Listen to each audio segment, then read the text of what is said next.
Gordon Wood is a free man tonight after a Sydney appeal court quashed his conviction for the murder of his girlfriend Carolyn Byrne. A jury had accepted that the former chauffeur threw Ms Byrne from a notorious suicide spot in 1995, but appeal judges found the evidence didn't support the guilty verdict. Wood was released tonight after spending more than 3 years in Goulburn Jail. ABC reporter Carl Herr has the story. Just hours ago, he was still considered a murderer. Now he's a free man. Gordon Wood was tonight reunited with elated family members at Goulburn Jail.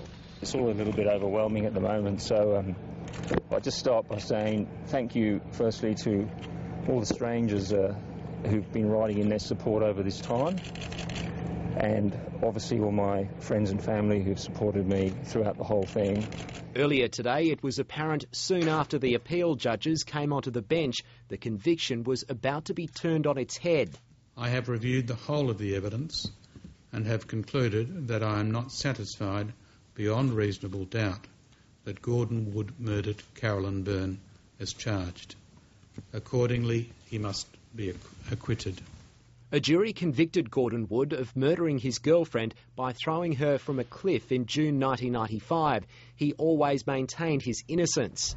I don't think anybody can really appreciate what it would be like to be an innocent person and have your freedom taken away from you with no hope or very little hope of it being restored. Very, very satisfied. A correct, appropriate result. But there was stony silence from Caroline Byrne's father, Tony. During the appeal hearing, the credibility of a key witness, physics professor Rod Cross, came under sustained attack. There was criticism of the experiments conducted to show how Caroline Byrne could have been thrown.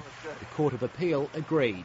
I am not persuaded that Associate Professor Cross's evidence or the experiments which he devised allow a conclusion that Miss Byrne could not have jumped. It was a cold and very dark winter's night when she died. If she was thrown in the manner the prosecution suggested, the thrower was taking a very substantial risk that he would also fall to his death. Two motives were put to the jury. One, that Caroline Byrne was about to implicate her boyfriend's boss, Rene Rivkin, in a fire which destroyed a printing company. Another, that she was killed because she was planning to end their relationship. The appeal judges said there wasn't evidence to support either theory, but conceded the Crown did not have to establish a motive. Justice McClellan said some of Gordon Wood's actions do raise suspicion, but the law requires significantly more than this alone to convict someone of murder. Gordon Wood's lawyer phoned him with the decision. We told him it was overwhelming, it was such a strong decision in his favour, and he was very happy to hear that. Gordon Wood's family supported him throughout the trial and appeal. Relieved is probably an understatement. It's been a very long journey and one I wouldn't wish on anybody.